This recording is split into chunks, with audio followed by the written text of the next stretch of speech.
Hey guys, welcome back to my YouTube channel. It's Cassie. So today I'm going to be talking to you guys also about another article that I've read. And this article is actually called Let's Go to the Market. And it's based on the Field Trips to Discover Economics and Culture by Diana Gomez. So let me just kind of give you like a brief overview or summary, I guess you could say, of this article. So it's based on a first grade class, and they're located in Philadelphia, and they are learning about food marts, and they're learning about the economics and the culture based on this food mart unit.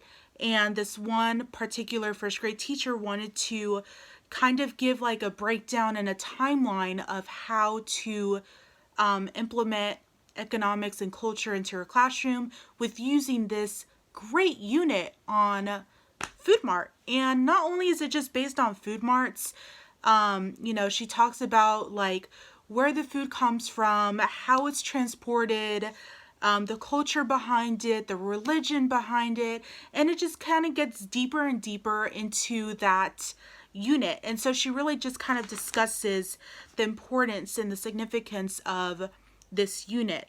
So she mentions in here that she's determined which of these were relevant and accessible within a unit for food marts. She explains that the interdependence among people, aspects of culture diversity, evidence of cooperation among people to solve problems, and experiences of traditions and values both on our own and others. So the choices that the store owners make to attract the customers, the jobs that the market provides for the community, and the role that we play as consumers are all going to intertwine in this unit. So she kind of starts off by talking about that and wants to dive into it.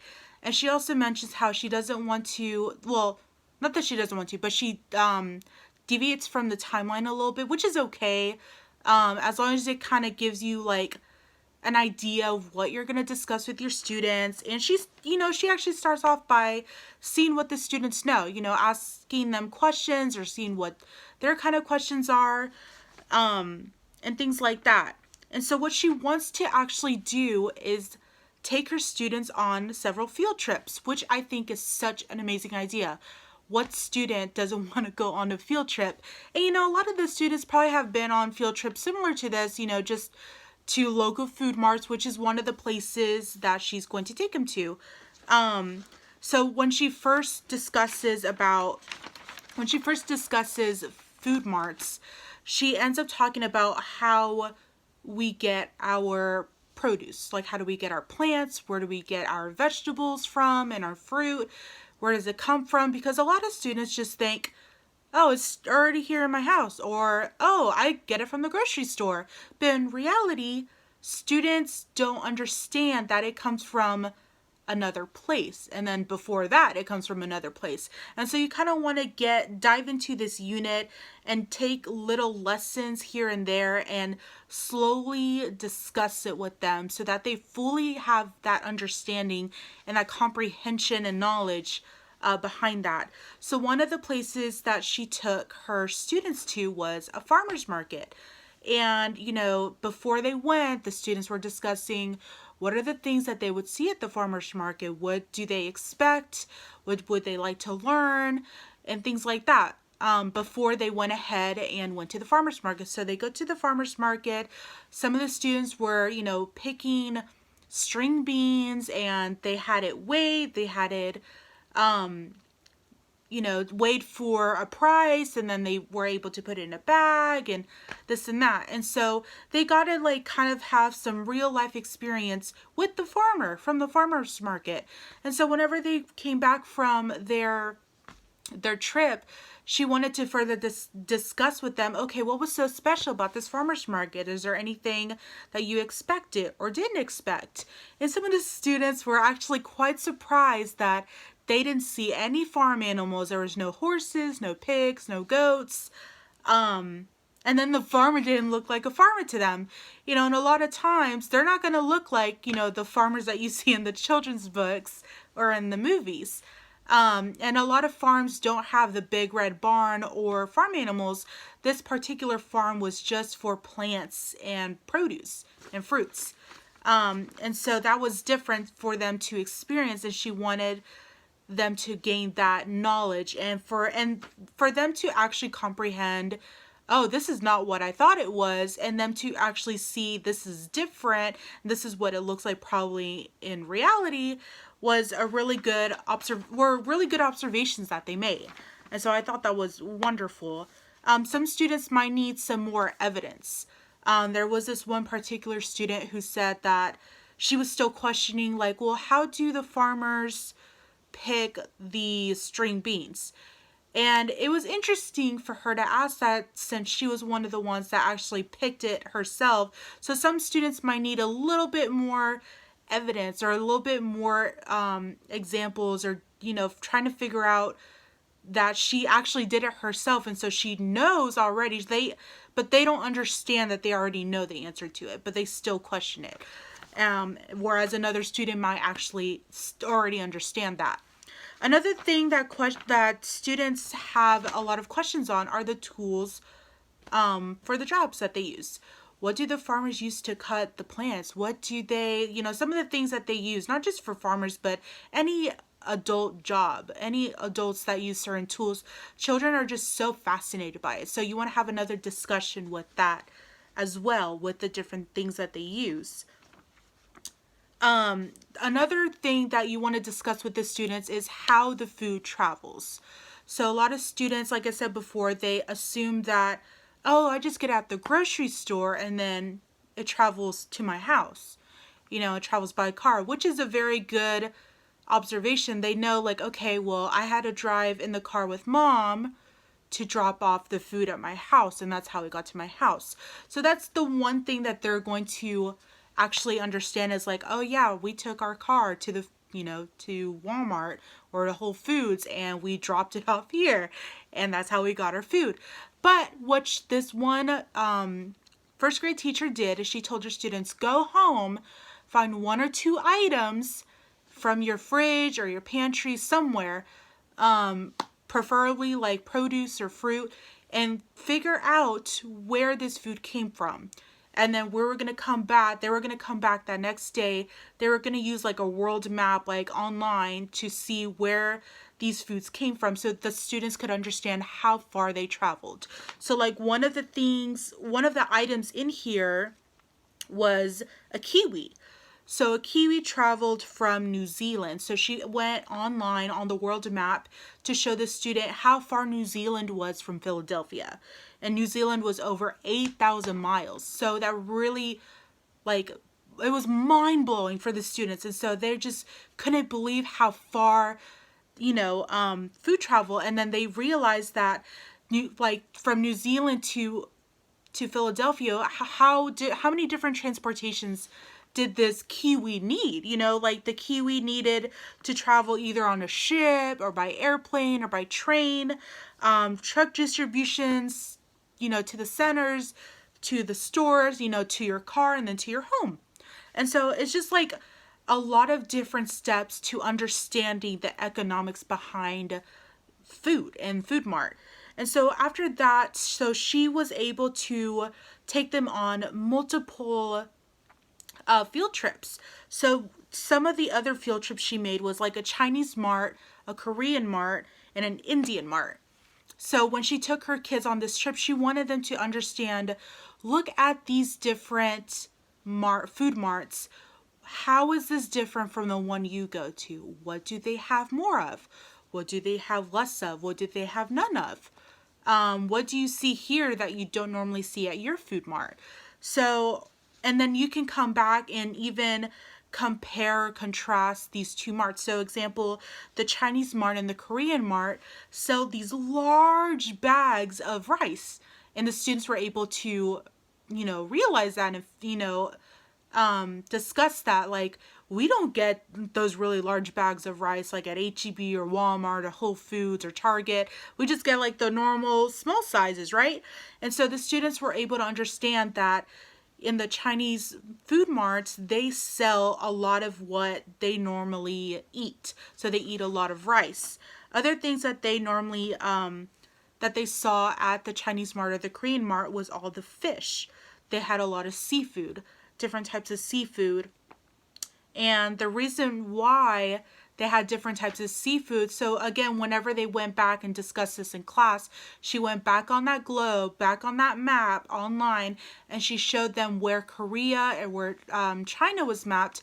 You know, they're pretty close to the ocean, so the students will understand this is why they have so much seafood, because they're a lot closer to the ocean, which is where they get all of their seafood from. For the Indian mart, so whenever she took her students to the Indian mart, she was able to have them kind of, you know, determine what are some things that are different here. And a lot of the students were very amazed at some of the things they found. A lot of the things that they found were non-food items. And so some of the things that she has on here was rice cookers, kitchen utensils, dishware, and DVDs. Like, DVDs, students normally don't see DVDs or movies at a food mart, so they were questioning it quite a bit. Luckily, one of the students in this first grade class had a parent who shops at an Indian mart, and she was able to tell them the reason why they sell these certain items that are non-food items at the Indian mart is because it kind of reminds them of their culture and being back at home. So they're able to use these certain utensils and this dishware to cook the foods that they would be able to cook in India. And the reason why they have the DVDs is because it's so hard to find movies in their native language for them to watch. And that's the reason why the Indian marts, food marts, sell them. So then not only do you jump into the culture, but you also jump into the religion. The students also realized that in the Indian marts, there was no meat. And one of the students in the class is Hindu, and she mentioned that the reason why they don't believe in eating meat and why the Indian marts don't sell meat, she stated in here, and I'm going to read it based on the article. This says, and I quote, "That is because our gods are represented by animals. And we believe that if we eat animals, we will be taking power away from the gods." And the teacher also mentions how important this role is for the students to understand that this is a religious belief. So she went ahead and she put in this article, lots of people, not only Hindus, eat or don't eat certain foods because of their religious beliefs. And this is such an important and powerful moment. Like, this is such a good example to talk to this is a good way to introduce religion as well as culture. It just it all slowly ties together. Even though they're in first grade, you can figure out a way to talk to your students about this. This is not a bad topic. You want your students to understand that not everyone has the same beliefs as you do. I don't have the same beliefs as Susan does or Johnny does. And so you want them to fully understand that everyone has a different culture and a different belief, and they eat different foods. And so after this activity, the thing that this first grade teacher did is she wanted her class, after her class had done the majority of this entire unit and done all of these different lessons throughout the weeks, because mind you, this is not something you learn in a day. This is going to take quite a bit of time with the lesson, because you can't just focus on social studies for first graders. So what she ended up doing is she had her class create their own food mart. So of course that was the most incredible thing for the students, because it's something that they were able to create themselves after they learned so much information and had so much knowledge on food, where it comes from, how it's transported, the different types of food there is. So the students were able to discuss where they wanted their food to come from. If they wanted it to be whole food, if they wanted it to be just produce, if they wanted it to have meat, if they wanted to sell certain spices, if they wanted to have movies included, or to make, so it's just giving them that opportunity to then create their own food mart, and then having a mission statement on how they would want to welcome their customers. So I thought that was such a great idea. The only thing that I probably wouldn't do in my class, just, you know, because it's so, in the real world, it's kind of hard to do, you know, when you're a school teacher, is she wanted to invite parents in other classes from the school to go to their food mart and pretend, you know, like shop and things like that. I think it's great to invite parents, like if they want to do it for like maybe parent night or open house. That would be such a great idea if the kids want to come as well with their parents for open house. I thought that would be incredible. Or what you could have them do on top of that, aside from just taking them to a whole, you know, field trip, before they go on a field trip, create a food mart, like a little area for a food, you know, a little food mart area in your classroom, like a designated area. Show them these are the different things that you might see in your food mart, and then show them these are the other different things that would be in this food mart, you know, maybe in the Indian food mart or the Asian food mart.